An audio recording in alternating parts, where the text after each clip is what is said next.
Hello everyone, I am Sneha Yogesh Bhole and welcome to AgriGuru Sneha. So today we are going to discuss about yellow rot of wheat. गेहूँ का जो disease है yellow rot, इसके बारे में आज हम डिस्कस करेंगे। आज के इस वीडियो में हम देखेंगे कि येलो रॉट का कॉजल ऑर्गेनिज्म कौन सा है जो इस डिसीज़ को होने के लिए इन्फेक्ट करता है और इसके कौन कौन से सिम्टम्स हैं और किस तरह से हम इसका मैनेजमेंट कर सकते हैं। So let's start. The disease was first described by Hutchison 1970 from Punjab in India. जो साइंटिस्ट है हुचिसॉन, इन्होंने क्या किया, 1970 में इस डिसीज़ को डिस्क्राइब किया। He is from Punjab in India. Then Vasudeva Hingorani and Sabit ने फिर इस पर स्टडी करके यह कंफर्म किया कि the infection is caused by bacteria when associated with nematode Anguina tritici. Anguina tritici जो नेमाटोड है, इसकी वजह से भी यह डिसीज़ कॉज होता है। सबसे पहले तो यह डिसीज़ दो वजह से होता है, ये तो नेमाटोड और bacteria.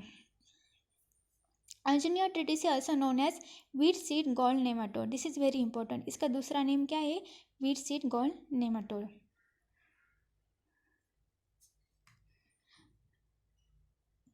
Causal organism, Clavibacter triticii Davis et al. Is the causal organism. ये क्या है? Actinomycetes and group of bacteria. Symptoms: The Tundun disease is characterized by twisting of the stem, distortion of the head and rooting of the spicklets with a oozing liquid from the affected tissues. ये जो disease है हमें stem पे दिखाई देगा। Then distortion of the head, wheat का जो head है, स्पिकलेट्स कहते हैं हमें, ऊपर वाला पोर्शन। हमने वीट कल्टीवेशन में वीट के जो सभी पार्ट्स है उसके बारे में डिटेल में डिस्कस किया है, चाहे तो आप प्लेलिस्ट में जाके देख सकते हैं। देन रूटिंग ऑफ द स्पिकलेट्स पे हमें दिखाई देगा with a profuse Ojing liquid. ओज मतलब एक लिक्विड ड्रॉपलेट्स रहता है जिसमें हम बैक्टीरिया की अलग अलग कॉलोनी देख सकते हैं। Hence the name of the disease is yellow rot. इसे ही हम येलो रॉट कह सकते हैं। यह कॉलोनी हमें येलो कलर की दिखाई देगी। तो ओज contains masses of bacterial cells. ये जो ओज रहते हैं या उसमें क्या रहते हैं? Number of bacterial cells. इस तरह से हमें यह डिसीज़ वीट के प्लांट पे दिखाई देगा। जो ऊपर वाला पोर्शन है पूरा तरह डैमेज हो जाता है और उसका कलर येलो बन जाता है।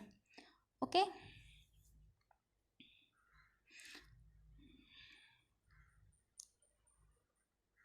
The nematode alone cause wrinkling. Nematode क्या करेगा फिर? विंकलिंग करेगा, मतलब to form lines and folds in somethings. Lines बनाएगा और उसे फोल्ड करेगा पत्ते को। Twisting and various other distortion of the leaves. Twisting मतलब बेंड भी करेगा लीव्स को।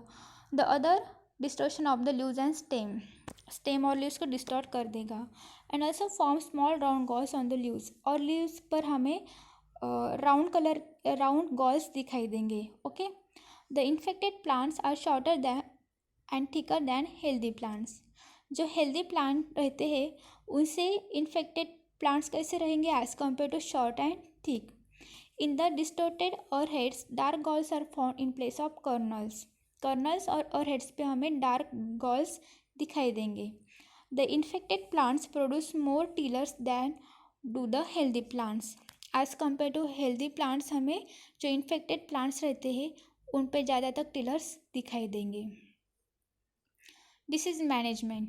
The sowing of gall-free seeds in non-infected soil will help to reduce the incidence of disease. हमें क्या करना चाहिए? गॉल-फ्री सीड्स का सो करना चाहिए। The seeds can be freed from the galls by being floated in brine at 160 gram of sodium chloride per liter of water. फिर sodium chloride का use करना चाहिए at 160 gram per liter of water. Wheat, barley, oat or other susceptible crops should not be sown in infected soil. Infected soil में हमें wheat, barley, ओट जैसे susceptible crops का cultivation नहीं करना चाहिए। इस तरह से हम इस डिसीज़ का मैनेजमेंट कर सकते हैं। तो आज हमने क्या देखा? इस डिसीज़ के जो सिम्टम्स होते हैं देन इसके कॉजल ऑर्गेनिज्म कौन कौन से होते हैं और किस तरह से हम इसका मैनेजमेंट कर सकते हैं। नेक्स्ट वीडियो में हम नेक डिसीज़ के बारे में डिस्कस करेंगे। Thank you.